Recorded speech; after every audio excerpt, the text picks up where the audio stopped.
Hi hello दोस्तों, नमस्कार सभी को। और मैं केरल से महाराष्ट्र मुंबई आने की खास वजह है कि हमारी कंपनी की तरफ से मैं मुंबई में एक रोबोट को ऑपरेट करने के लिए आया हूँ। और रोबोट को ज़मीन के अंदर छोड़ेंगे और ऊपर से रिमोट के ज़रिए से काम करेंगे, क्योंकि अंदर में जो मशीन में बैठ कर काम करते हैं उसको जाना अंदर माना है। और इसी वजह से हम केरल से मुंबई में आए हैं। और अ, हमें समय नहीं मिल रहा है, तो हम अब रात का 1 बज रहा है। और यहाँ से 150 किलोमीटर दूर कुछ एक नासिक, महाराष्ट्र का नासिक जिला है, जहाँ एक हरिहर नाम का किला है। और वहाँ जाने का मन बनाया है। तो अब रात का 1 बज रहा है, अब चलते हैं। फिर कल सुबह 10 बजे ड्यूटी ज्वाइन भी करना है। और मेरे पास टाइम बहुत कम है। और हमारे देश के अंदर घूमने के लिए हम रात में घूमें या चाहे दिन में घूमें, हम कभी भी घूम सकते हैं। हमारे देश के जवान पाकिस्तान में जाके रात 1-2 बजे जाके तरबूज भरपूर डाल के आ जाते हैं। तो हम तो हमारे देश के अंदर घूम रहे हैं, तो हमें तो कोई फिक्र नहीं। तो चलिए नासिक की ओर 150 किलोमीटर दूर फिर कल सुबह आकर ड्यूटी ज्वाइन करना है। देश के कहीं ऐतिहासिक किले से आपका परिचय हुआ होगा और उनकी कलात्मक देख आप आश्चर्यचकित रह गए होंगे, मगर आपके लिए इस किले का सफ़र जितना खतरनाक होगा उतना ही रोमांचक भी।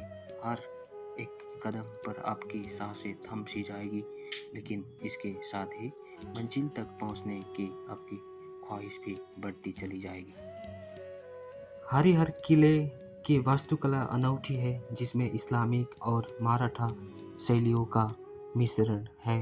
किला त्रिकोणीय प्रिज्म के आकार की चट्टान पर बना है, जिसकी दीवार 30 मीटर ऊंची है। इसमें सीढ़ी-नुमा रास्ता है, जिसमें पत्थर की सीढ़ियां हैं जो किले के प्रवेश द्वार तक जाती है।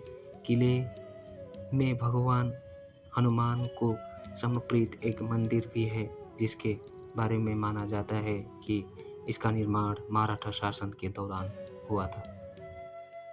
किले ने क्षेत्र के इतिहास में महत्वपूर्ण भूमिका निभाई है, क्योंकि यहाँ कई महत्वपूर्ण व्यापार मार्ग के चौराहे पर रणनीतिक रूप से स्थित था।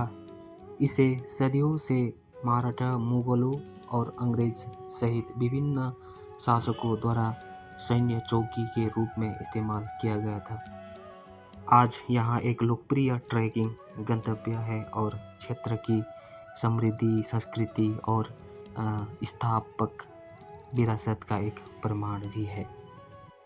हरिहर किले के निर्माण की सही तरीका स्पष्ट नहीं है, लेकिन माना जाता है कि इसका निर्माण यादव राजवंश के दौरान हुआ था, जिसने 12वीं शताब्दी से 14वीं शताब्दी तक भारत के महाराष्ट्र पर शासन किया था।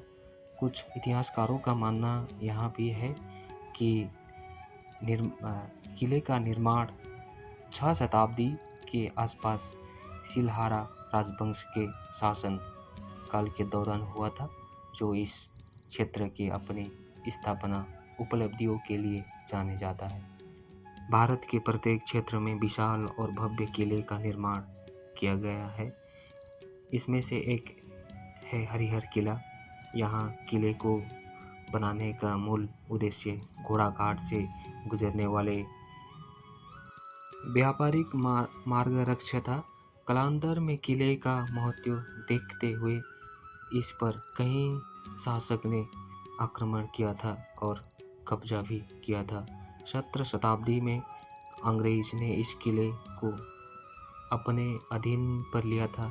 सुरक्षा एवं निर्माण की दृष्टि से यह किला बहुत अधिक महत्वपूर्ण था।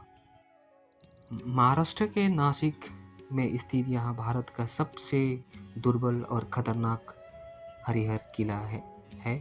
इस किले पर जाने के लिए 90 डिग्री सीधी खड़ी सीढ़ियों पर चढ़ाई करनी पड़ती है।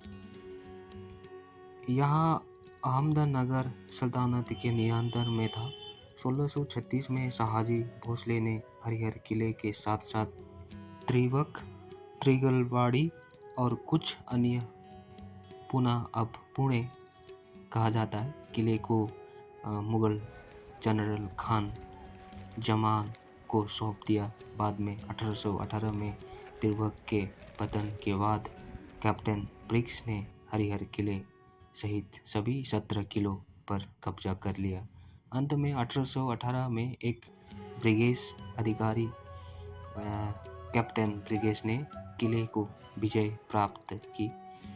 उस समय अंग्रेज तोप से किलों और किलों के प्रवेश द्वार को नष्ट कर रहे थे ताकि उसको पुनः उपयोग न किया जा सके, लेकिन कैप्टन ब्रिग्स इस किले की सीढ़ियों को देखकर हैरान रह गया। इस किले पर करीब 200 फीट सीधी और खड़ी सीढ़ियाँ हैं, इसलिए किले पर विजय प्राप्त करने के बाद भी कैप्टन ब्रिग्स ने इन खूबसूरत सीढ़ियों को उद्ध्वस्त नहीं होने दिया।